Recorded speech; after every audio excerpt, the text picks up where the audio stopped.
Okay, so in today's class, we are starting with the cross hedging. This is one of the strategy of forwards, or we can say application of forwards. Application of forwards, right? So cross hedging is the first application of forward which we are going to discuss today, right?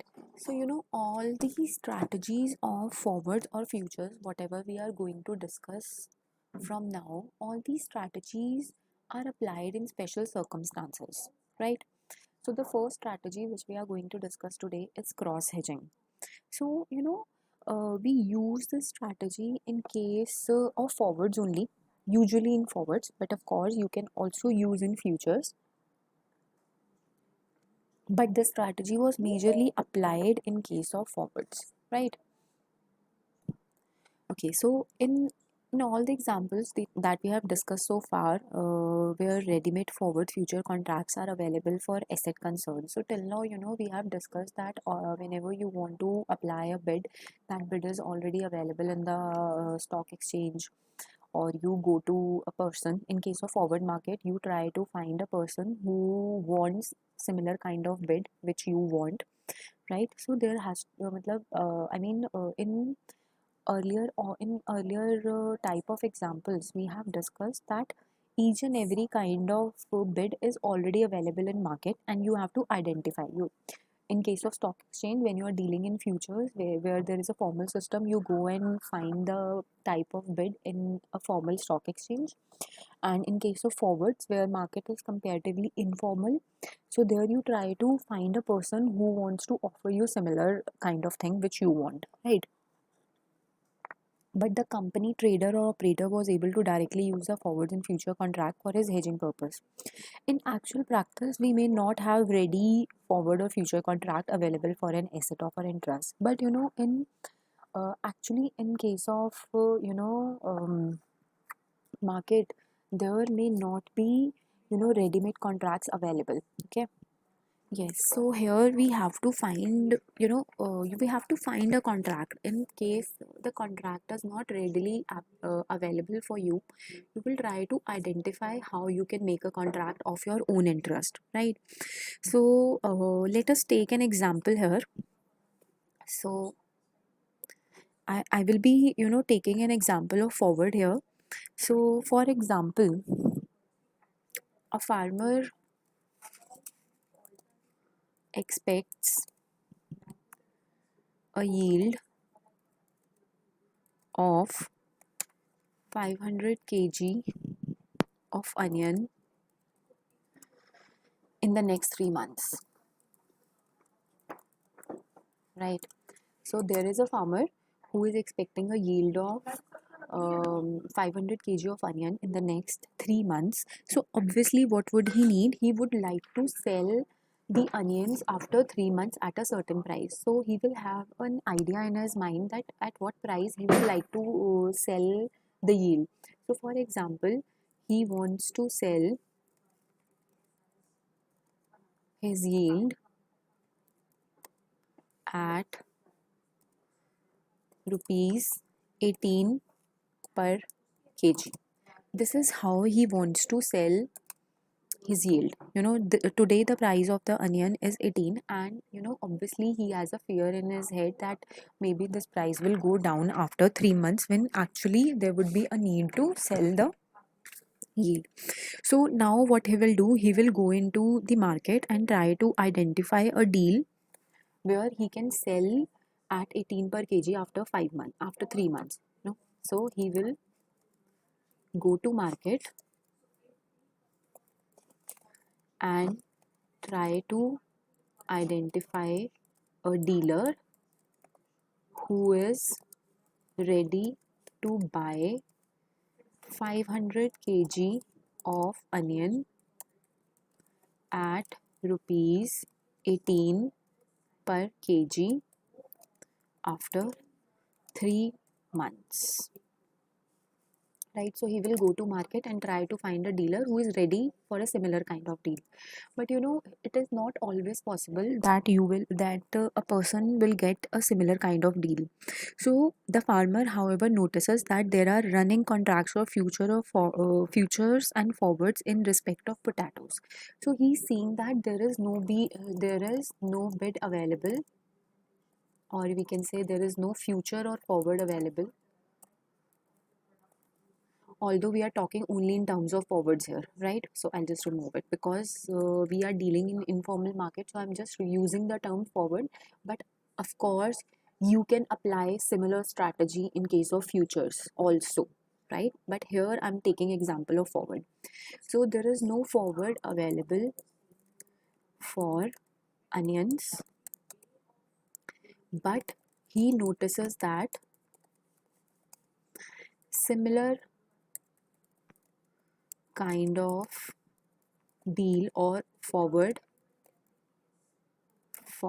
is available for potatoes in the market. So as a dealer, as a farmer, he has grown onions only, but the deal is available for potatoes, not for onions. So here comes the role of forward application, that how he can make profit out of it, how he can use the available bid so that he can earn profit. So what he's going to do, the first step needed here is to find the correlation between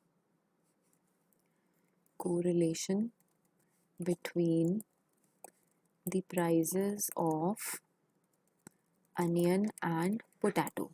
So this forward cannot be applied until and unless there is a correlation between the prices of onion and potato. If there is no correlation between the prices of onion and potato, this cross hedging system cannot be applied. So the very first requirement of cross hedging is to have a correlation between the two commodities on which you want to apply this strategy, right? So he found that the prices of onion and potato are perfectly correlated, right? So what is the correlation?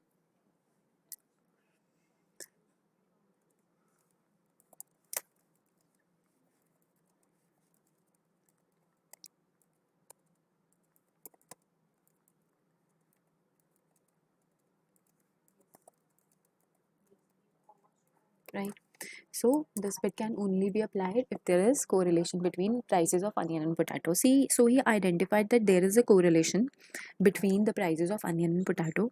So what kind of correlation is there? He found that a 1.5% increase in the prices of onion is generally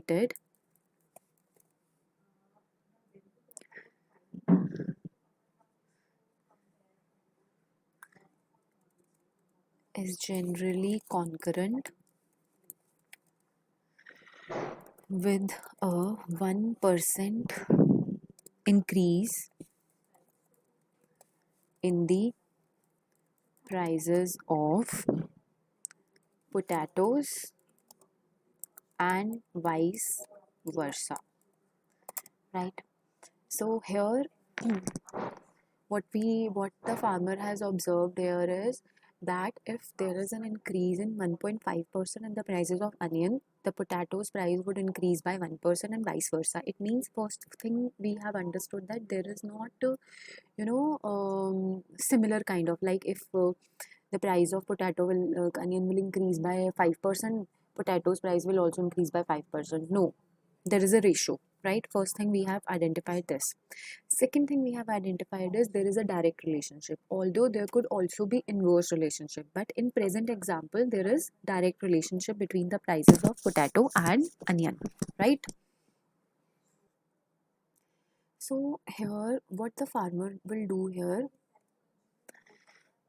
so the farmer performs his short hedge using his futures potato contracts. So he will take a short hedge. He's going to take a short hedge on potatoes because there is no bid available for onions, so he is going to take bid on potatoes only, whatsoever is available, right? So he is going to take a bid, a future contract, short hedge future contract, right? I'll just write it here. Short hedge future contract on potatoes. This contract he will take, which are which is going to be rupees 20 per kg. So he has taken a bid on potatoes that he is going to sell. Short hedges means he's going to sell in future. Long hedges going to buy in future. Short hedges going to sell in future. So he has taken a future contract where he is going to sell potatoes at 20 per kg. But remember, he is not having potatoes with him. The actual commodity he is going to have is onion. So in case of potatoes, he is taking only a bit. He is not actually having potatoes. So this is what we also called virtual bidding, where you only, you do not have the asset with you actually, but you are applying a bid. If there is a profit, the amount will be credited to your account. The difference would be credited to your account. But if there is a loss, the loss would be deducted from your account. So you are in case, so he's taking a bet where he is not actually having the commodity with him, but what he is doing, he is just applying a bid. So there are two types of contracts available in the market. In one contract you are actually holding the asset, and in other that is called what do you call it, trading, right? In case of trading, you do not have the asset with you actually, but you just apply the bid. Okay, so for example, I'll just explain you here. For example, in future,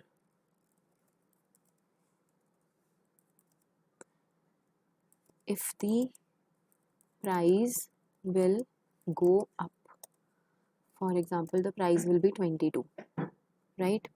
So you are going to sell at 20 and everybody else will sell at 22, so there is a loss of rupees 2. Loss of rupees 2. And into how much quantity, for example 500. So there is a loss of 1000, so 1000 rupees you have to pay, right? Farmer have to pay. But if in future, on the contrary, if the price will go down, for example if price will come down to 18, so everybody will sell at 18 and you have the right to for example let's make it 17 not 18, so you have the right to sell at 20. It means you are at a profit of rupees 3, so 3 into 500 kg, so you are at a profit of 1500. So the farmer will receive 1500 credited, right? So in this case you are not actually having the asset, but you are just trading, right? So if there is a loss, the amount will be debited from your account or you have to pay 1000, and if there is a profit, then 1500 would be received by farmer, right? So here on potatoes, he is doing trading. He is not actually having the good with him, he is just doing trading, right? Now the example which I have taken here, this is hypothetical, this example.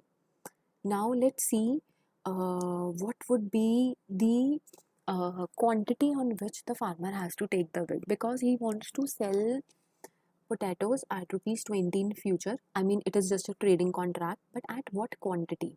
So now quantity, how will we see that what quantity he can go for it? Because there is a difference of 1 and 1.5. If potato prices will be increased by 1%, onion prices will be increased by 1.5. It means trading on 500 kg would not be sufficient, right? Because there is a difference in increase. So what we will do, 500 into difference is 1.5, so we'll just multiply it by 1.5. So what we are Can you going repeat to, this point? So what we are doing to here is that we cannot apply the bid on 500 kg onions. Why we cannot apply this bid on 500 kg onions? Because the correlation between onion and potato is not same. You know, there is a correlation, direct correlation, but the quantity is not same. If there is 1% increase in the prices of potato, there is 1.5% increase in the prices of onion, right? It means 1.5% increase. So let's continue here. So because there is a difference in the correlation, 1% increase in potatoes, 1.5% increase in onion, there is a difference. So what I'm doing here, 500 onion into 1.5, because there is a difference, right? So 500 into 1.5, it comes to be 750. It means you should apply bid on potatoes for 750 kg of onion potatoes. Then only you will be able to cover the loss of onions.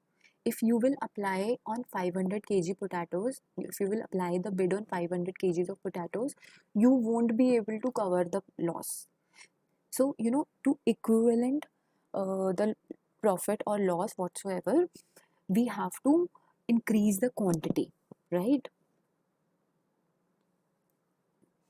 So here he is going to apply bid on 750 kgs of potatoes, not on similar onion, not on 500 kg of potatoes, because there is a difference in increase, right? 1% and 1.5%, right? So he has taken a bid that he is going to sell 750 kgs of potatoes at 20 per kg. Clear? Now today he has taken a bid, and this is also for 3 months. After 3 months, a short hedge, right? So this is actually my bid, 750 kg of potatoes at 20 per kg after 3 months short hedge. This is the actual bid. This is the actual, you know, trading bid which the farmer will take to overcome his risk of, you know, selling onions after 3 months. Now after 3 months, what will happen? So for example, after 3 months, if after 3 months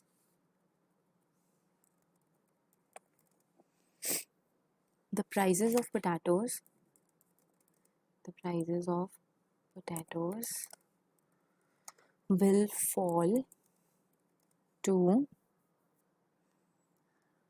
12 rupees 12, which means there is a fall of 40%, right?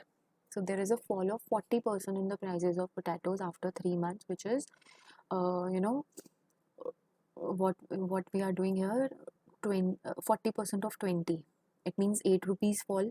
It means the price will fall back to 12, right? But he is having a contract, a future forward contract with him. So here he is at a profit of rupees 8. Why he is at a profit of rupees 8? Because everybody will sell at rupees 20, sorry, at 12, and he is going to sell at rupees 20. So the difference between 20 and 12 is 8, and the quantity was 750 kg. So his actual profit is 750 into 8. So that is how much? 6,000, right? So because he is at a profit of 6,000, he is directly going to receive 6,000 rupees in hand. Okay.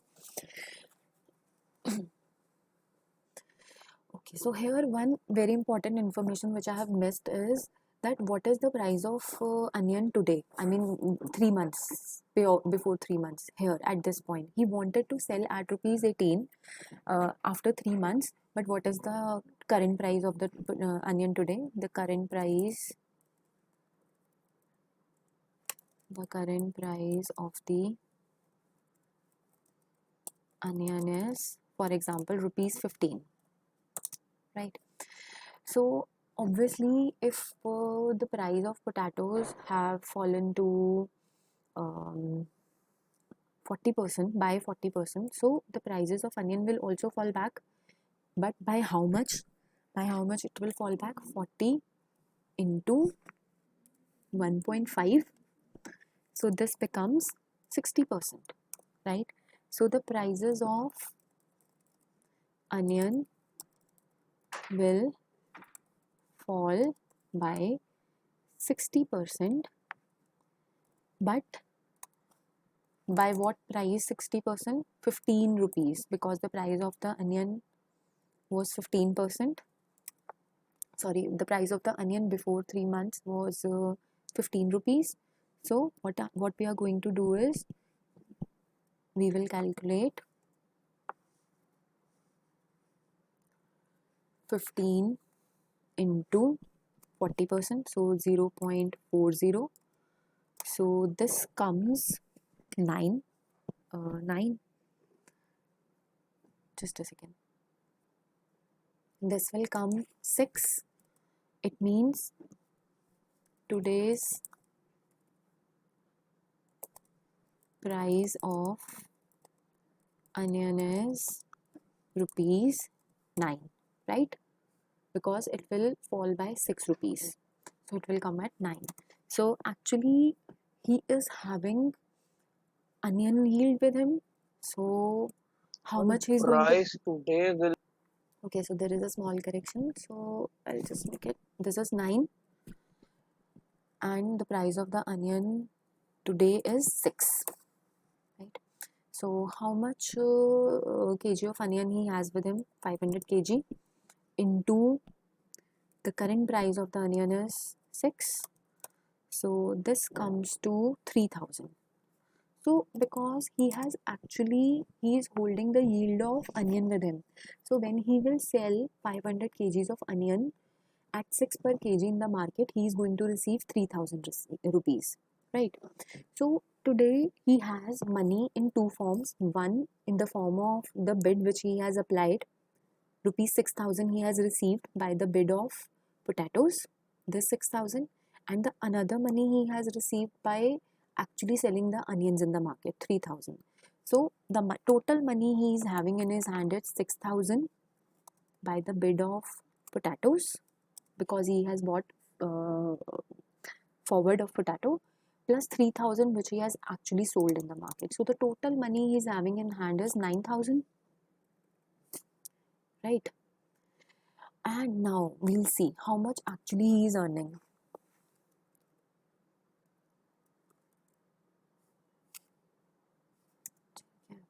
Yeah.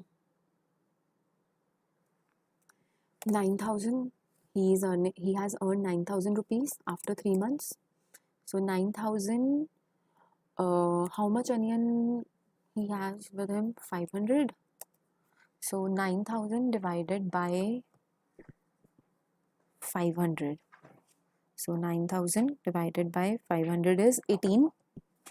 So it means how much he has received? 18 rupees per kg, right? And this is what he wanted to earn per kg at the start of the bid. Here you can see, right? So he wanted to sell his yield at 18 per kg, and this is what he has actually done, 18 per kg, right? So the second set of application of derivatives is rolling the hedge forward. Right? So here, at a certain point of time, maybe it happened that um, you want to take any future or forward on any particular asset after a certain period of time. For example, you want to take, you want to buy, or we can say you want to long hedge any forward in case of any asset for after 6 months, for example. You want to buy any particular asset after 6 months. Now, obviously, or if it can be future or forward, anything, right? So, future. So, you want to buy any future or forward about any particular asset, and you want to buy it after 6 months, right? So you will go to market and will try to see that what kind of forward or future is available after 6 months. But it may happen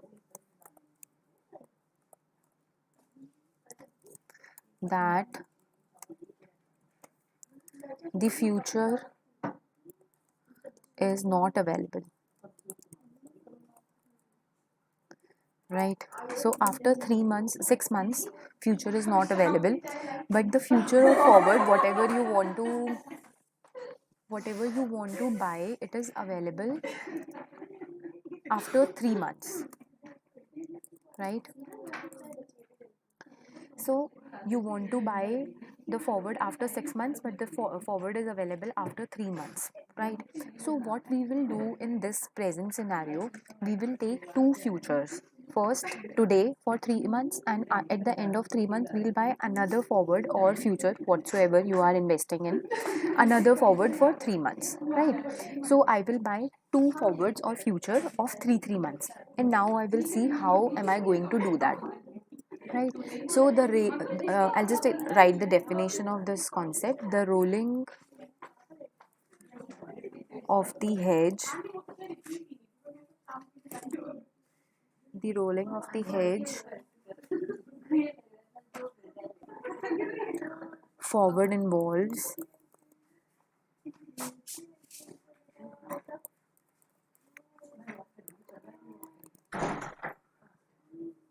first taking futures of a suitable duration,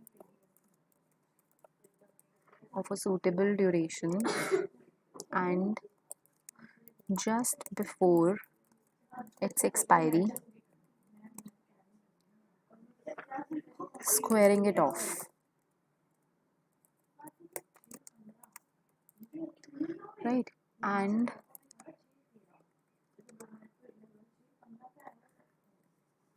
going in a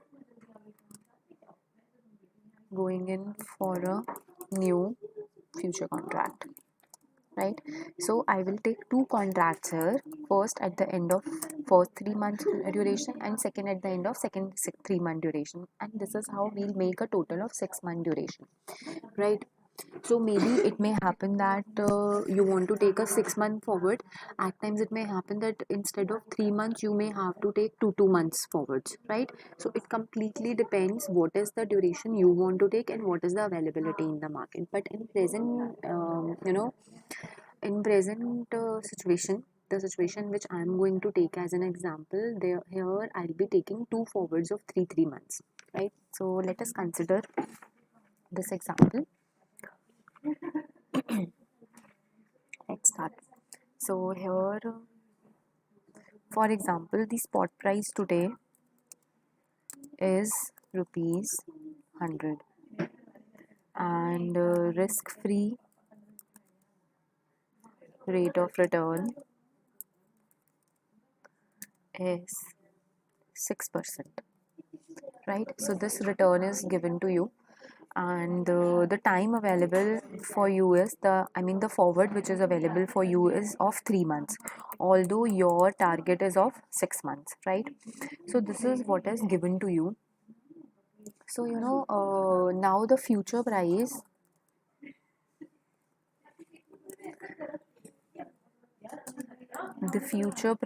available to you is 101.51, right? So this is the rate which is available to you. So the trader goes for a long hedge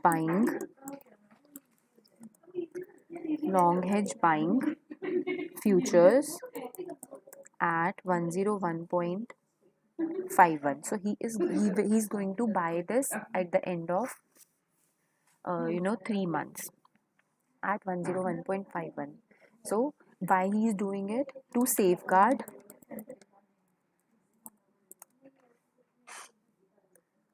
against rise in the prices, right? But obviously his requirement is of 6 months. So now at the end of 3 months, at the end of 3 months, he will compare the price, the market price, which we also call the spot price after 3 months. Okay, spot price after 3 months. So he is going to compare the market price after 3 months with the strike price.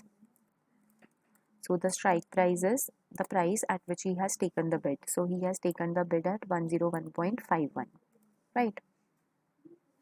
So the market price, after, now here I'll see, after 3 months, what will happen after 3 months? Now again he will see the market price. So market price after 3 months, spot price after 3 months is, for example, 110, right? So if the spot price after 3 months is 110, it means he is at a profit, because everybody will buy at rupees 110 and he has the right to buy at rupees 101.51. So he is at profit. So how much profit is there? 110 minus 101.51. So this is 8.41. So here I'll just write profit at the end of 3 months. Why he is at profit? Because the market price at the end of 3 months is 110, and because everybody will buy at 110 and he has the right to buy at 101.51, so his profit at the end of 3 months is 8.49, right? Now because his target is to buy at the end of 6 months, so again he will take another bid at the end of 3 months for next 3 months, right? So today the spot price is 110. Now again, risk free return is 6%, it will remain same. Time is again 3 months. 3 months. Now he will compare and he will take the bid at the end of same, again he will take same bid, right, for another 3 months. So now he is going to take a bid of say for example 111.66. This is the bid available. So after 3 months he is going to buy the asset at 111.66. So because this is the bid which he has taken, now he has to compare this 111.66 with the future price. So at the end of another 3 months, or we can say that at the end of 6 months, right? So he will compare the price. Now at the end of 6 months or at the end of another 3 months,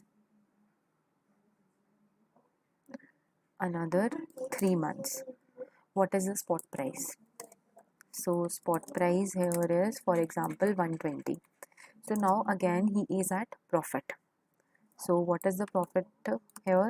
Because everybody will buy at 120 and he has right to buy at 111.66. So what is the profit amount here? 120 minus 111.66. So here profit is 8.34, right? So total profit he has till now at the end of 3 months, at the end of first 3 months he has earned 8.49, and at the end of second 3 months he has earned the profit of 8.34. So the total profit is 8.49 plus 8.34. This is 16.83. So this is his total profit at the end of 6 months. So this is what we call rolling the hedge forward, right? So the next application is calendar spread. So how do we apply calendar spread as an application of future or forward? Let's understand. But usually these applications are more applicable on futures because there is a formal stock exchange. But in case of forwards, as there is no formal stock exchange, so at times these bid prices are not very clearly available, right? So that is why a majority of these applications are applicable in case of futures. But of course, if certain kind of bids are available in forward market, you can apply that, right? So let's understand forward spin.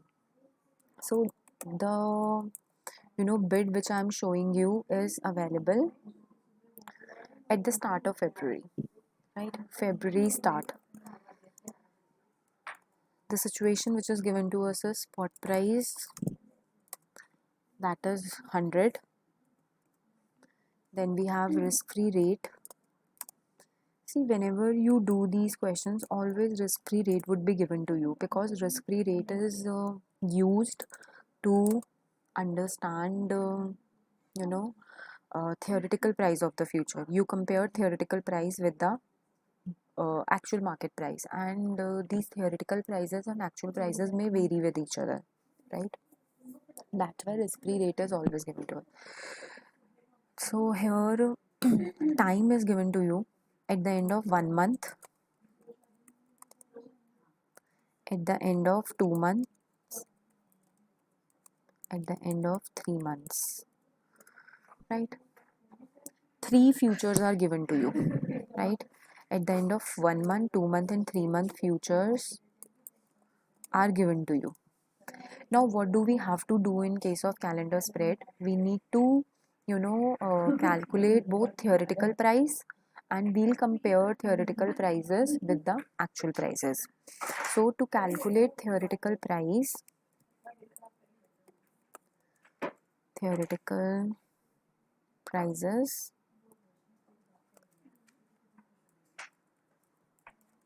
the formula we will use is spot price into E raised to the power RT. This was the formula which we have discussed in case of cost of carry model. We discussed this formula. So what we are going to do is we are going to calculate the theoretical price of this future as per this formula, right? So now I will apply the formula. So I need to compare theoretical prices with actual future prices, I mean the market future prices which are available.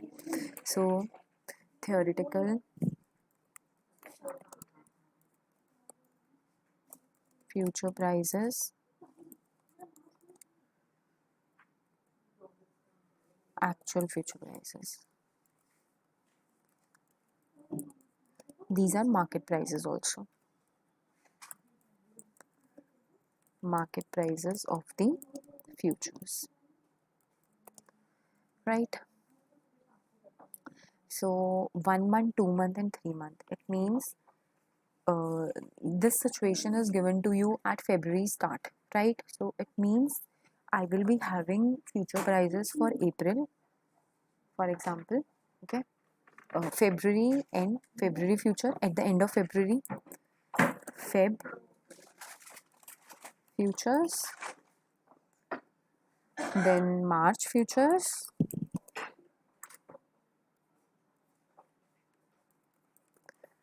and April futures. So 3 futures are given to us, okay? At the end of February, first 1 month, then March and second month, and April and third month. So what do I have to do? I will calculate theoretical prices of these futures with the help of this formula. So in present situation, I am just writing the theoretical prices. I'm not calculating, but it is very easy. Spot price into exponential raised to the power RT. You can very easily, R would remain same. It is 6, and T would remain would change. Like for 1 month 0.01, for 2 months 0.02, and 0.03. So 3 times we will apply this formula, and you can see the value of e raised to the power RT from the table, and tables are easily available on net. Right, so here I'm just writing the theoretical values, which I have derived by this Ma'am, will formula. we be provided a table or something like that during our? So here we have theoretical prices of the Feb, March, and April futures. So for February it is 100.50, for March it is 101.01, and for April it is 100.50. These are the theoretical prices of the futures which are given to you, right? Now what I'm going to do, I'm going to compare these theoretical prices with actual prices. So for February, actual price is 100.50, which is same. If you can see, theoretical price and actual price of February futures are same, 100.50. And when actual price and theoretical price is same, there is no arbitrage position you can create. Arbitrage position or investment strategy can only be created if futures are overpriced or underpriced. Otherwise, if they are correctly priced, then there is no strategy which is applicable, right? So the purpose behind doing all these things is to identify overpriced and underpriced things in the market, right? So let's continue. Now for March the forward is available. Actual market price of the forward is available 101.00, and for April it is available 102.50. So as you can see, we have three situations. In first situation, it is correctly priced. So Ma'am, won't it be 101? so I have corrected the April price, theoretical price is 101.51. Okay. Now I will compare these three prices, these three futures, February, March, and April futures, theoretical futures with actual futures. So in month of February, market price is correctly priced. So there is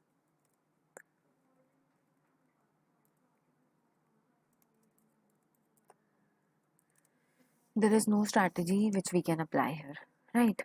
Then in month of March, if you see in month of March, the theoretical price is 101.01, and actual price in market price it is 101.00. So it means in market it is underpriced, Underpriced. and in case of April, the prices, if you can see, this is 101.51 and market is 102.50. It means it is overpriced,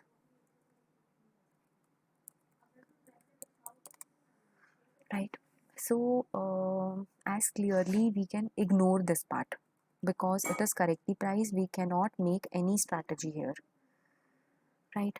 So there is no strategy for month of February, but for month of March and April we can apply a strategy because it is either underpriced or overpriced, right? So let's continue. What we will do, whenever anything is overpriced, whenever something is overpriced, we sell it because it is above its true worth, right? And whenever anything is underpriced, we buy it, right? So we have to compare theoretical price with the future price, actual price, and if we find it underpriced, we buy it, and if we find it the overpriced, we sell it, right? So now we'll see again after 1 month. After 1 month means in February, we took this bid at the start of February. So it means we are seeing for 1st of March now. After 1 month, it means we can say this is 1st of March, right? So we will see the scenario again on 1st of March. Again, we will apply the same formula. Now we'll see what is the spot price here. So the spot price here is 108, for example, right? Spot price on 1st of March, it is 108. Again, risk-free rate and all the other things would remain same. Risk-free rate is 6%. And again, we will see time. Then we'll see time 1 month, 1 and 2 month here, right? Now again, I will apply same thing.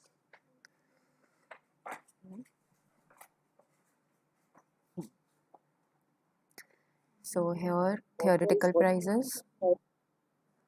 So again, we will be comparing theoretical prices with the actual prices.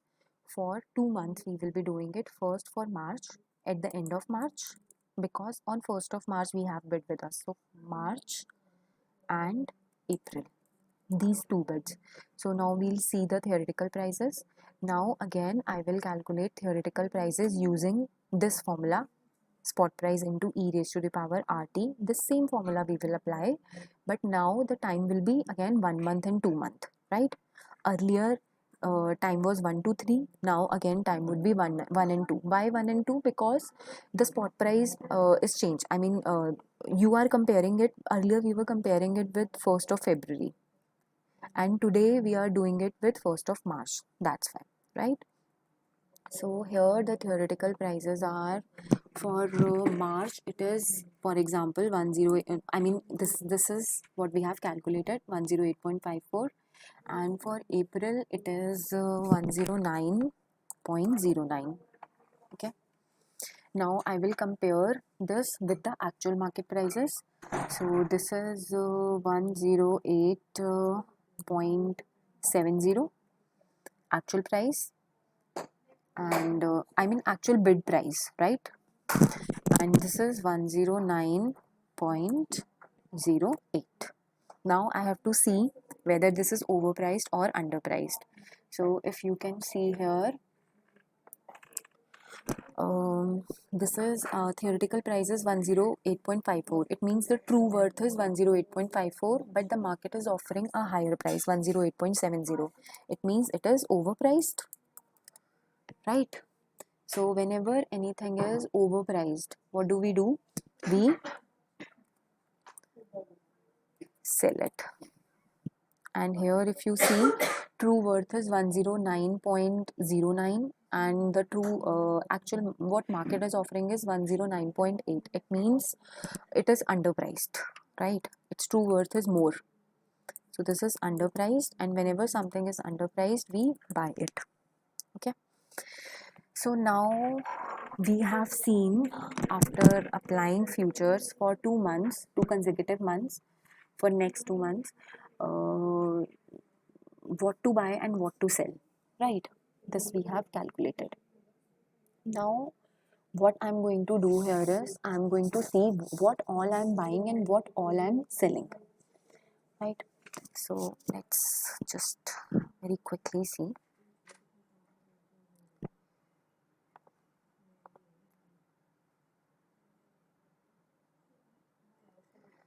Okay, so here for April, what we are doing in April. In April, first, if you see, I was selling. At what rate I was selling? 102.5. And whenever you sell anything, it means income is coming, right? So I will write 102.5. And in this month, when the second bid we took, here if you see, I'm buying at 109.08. It means whenever I'm buying something, money is going. So I will write 109.08 minus, because you are buying, money is going. So I'll just sum off for the month of April. So this is minus 6.58, right? And similar thing I will do for the month of March.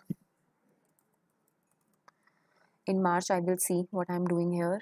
In March, I'm buying underpriced, it was underpriced, and I'm buying 101.00, it means minus 101, right? Because I'm buying. Whenever you buy something, this money is going 101.00.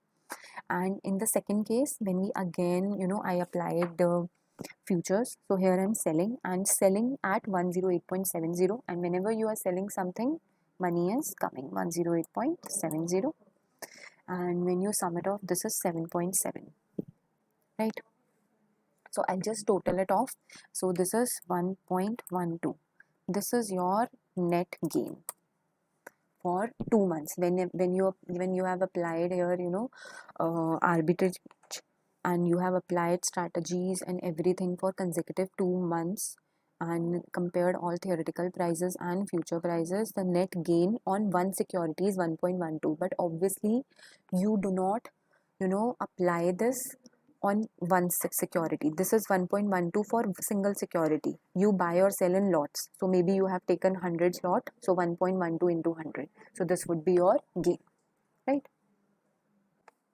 So class, this is fourth application of futures and forwards, and majorly this application is used in case of futures because this application requires beta, and beta is something we can calculate only in a formal investment platform. So this is an application of futures, and it cannot be used in forwards in that case because forwards require informal market. So let's understand this concept. So hedging through stock futures involve use of market portfolio, right? So hedging through futures require use of market portfolio,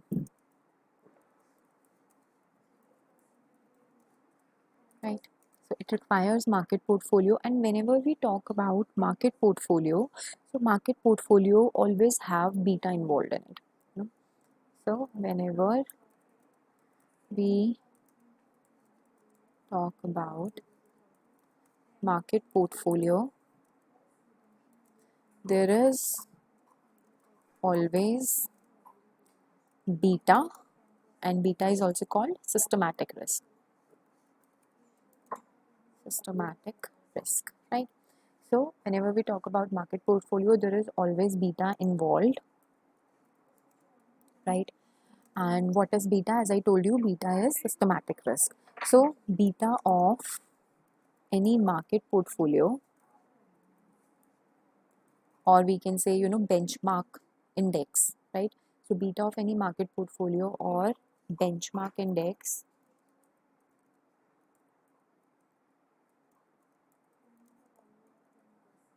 is 1, right? So what do? We compare the beta of my portfolio or security whatsoever. So beta of my portfolio or security, if greater than 1, it means my security, my portfolio or securities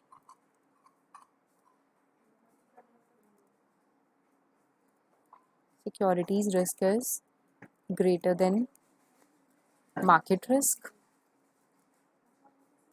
and if my portfolio or security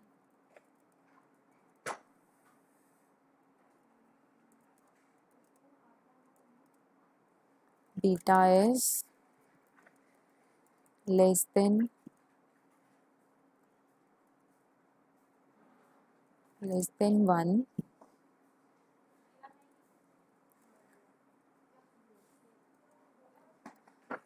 my risk is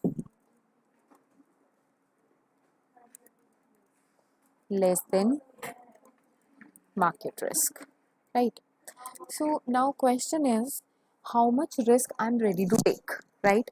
So obviously the market portfolio's risk is 1, beta is 1. then maybe I can take more than one risk or maybe less than one risk. Maybe the beta of my portfolio can be greater than one or less than one. It completely depends on my discretion, how much risk I want to take in present scenario, right? So now we'll see how basically this beta concept can be used in futures. So what this optimal hedge ratio tells us. So the optimal hedge ratio tells us the number of futures, the number of futures contracts to be used for hedging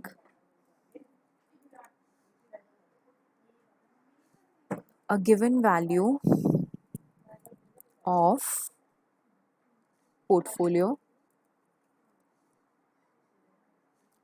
now and the value of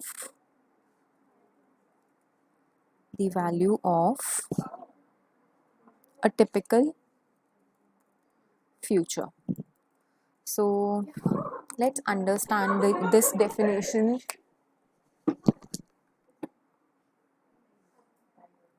Right, so the optimal hedge ratio tells us the number of future contract to be used for hedging. One thing, how many future contracts I have to take if I want to, invest through futures in market, and what should be the size of the future, right? So basically number of futures we have to take and the size, I mean, money, how much money, for example 5 futures of 1 lakh each. So this is what we try to calculate with the help of optimal hedge ratio, right? So the situation we have here is, if an asset manager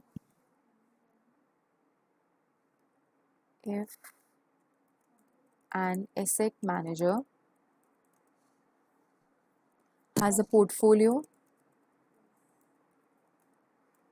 worth rupees 15 lakh consisting of shares in the same proportion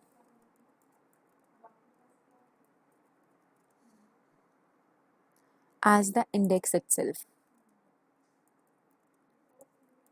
So what does this mean? So for example, you want to create a portfolio, right? You want to invest in market and you want to create a portfolio. So what kind of portfolio you are preparing? For example, I am taking Nifty 50 as my benchmark index, right? So there are obviously 50 companies in this portfolio, in this Nifty 50, right? So I am taking same Nifty 50 index, and whatever companies are there in Nifty 50, I am buying all the 50 companies. I am investing in all the 50 companies and in exact proportion as there is in Nifty 50. So because when you see Nifty 50 return, there is a proportion that, like, for company 1 this much proportion, company 2 this much proportion. So you are picking Nifty 50 as your benchmark, and whatever 50 companies are there in this Nifty 50, I am investing in same 50 companies, but obviously I'm investing in a lesser amount, that is 15 lakh, right? I'm investing 15 lakh in these 50 companies and in the same proportion as Nifty 50 is there, right? So then in this case, if market beta is 1, then my beta would also be 1, because I'm investing in same set of companies plus in same proportion. Even if you change proportion, this beta 1 would change. Either it will increase or it will decrease. But because my proportion is same, my selection of companies is same, that's why my beta is same, right? Now, obviously, because I'm investing in Nifty 50 and through futures, I'm not directly buying, these 50 companies shares today. I'm going to invest with the help of futures. So it means I am buying bids of these 50 companies.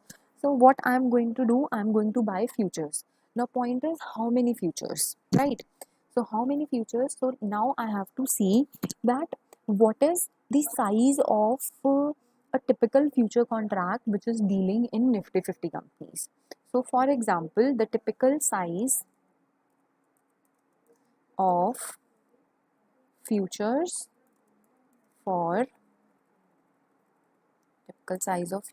for these Nifty 50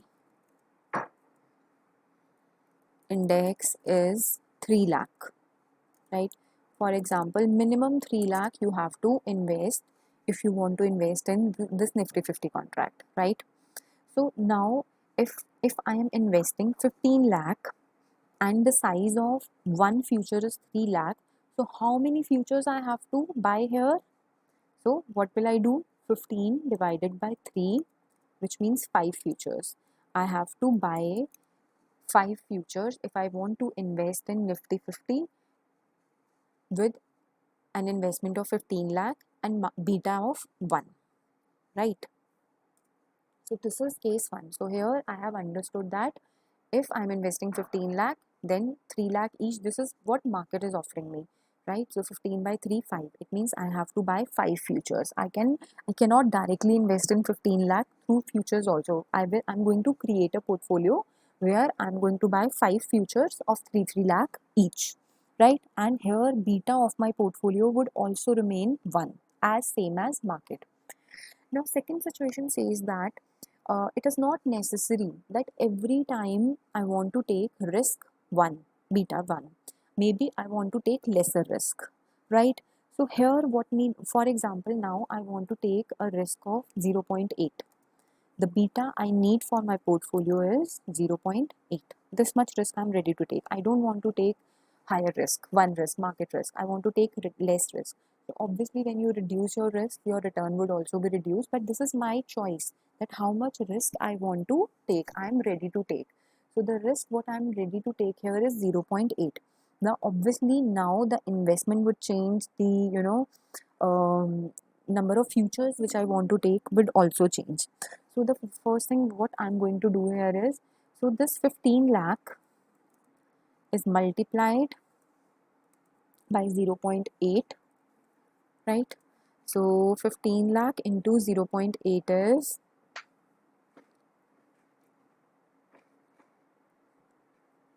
12 lakh, right? So now my investment would change. It will become 12 lakh. Now because I'm taking lesser risk, so my investment would also change, right? It will become 12 lakh. So now again the lot size would remain same because market is offering a lot size of 3 lakh only, right?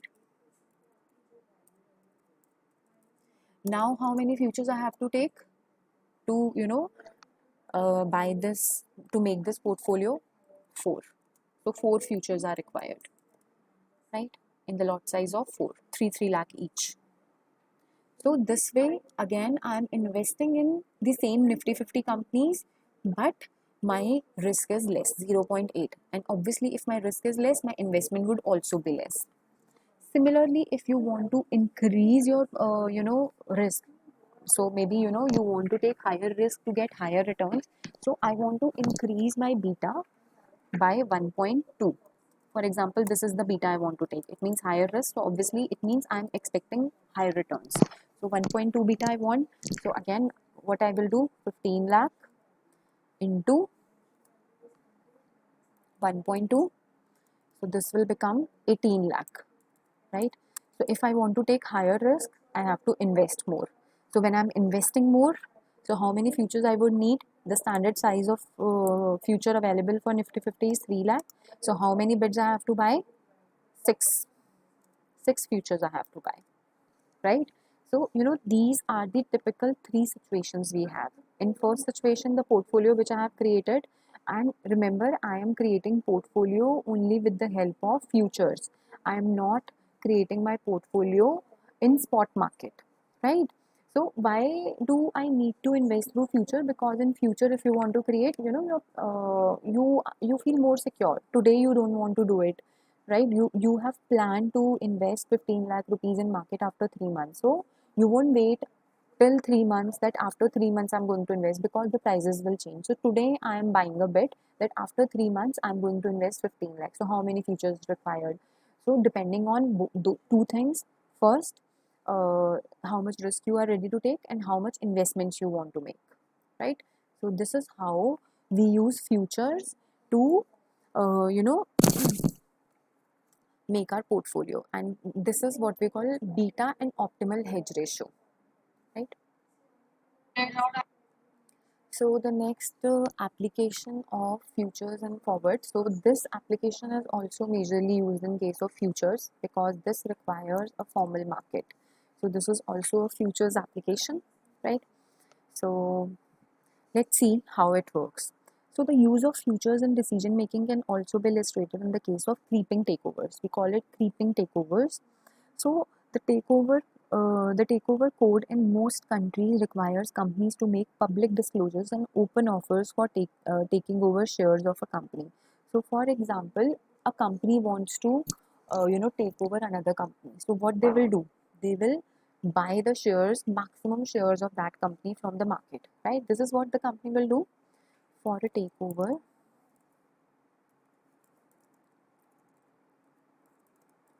A company will buy the maximum shares of the other company to have voting rights, we can say, right?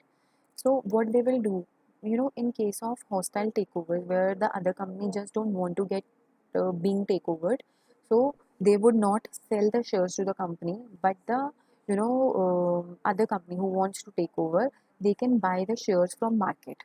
You know, they can buy the shares from the market.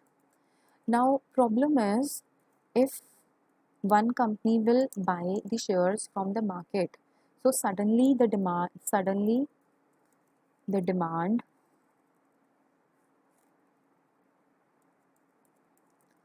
of the shares will increase, and as the demand of the shares will increase, the price will also increase, right?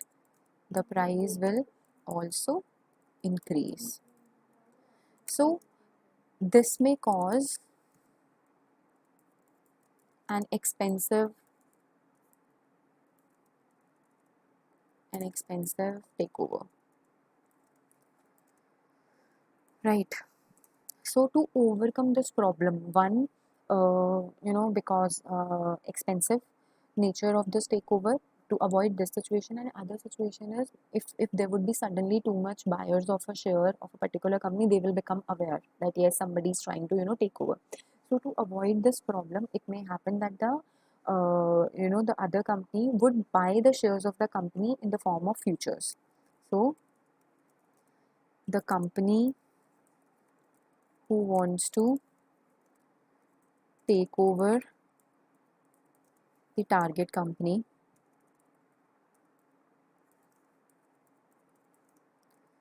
can buy the shares in future market, right? So they will take bets that after 1 month, 2 month, maybe 1 month bet, 1 month, 2 month, 2 month, 3 month, 6 months, whatsoever, right?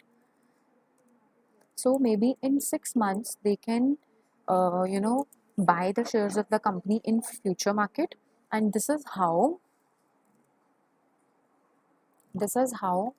the price will not rise and the target company may not realize the situation, right? So it is a very cost effective way to take over a company.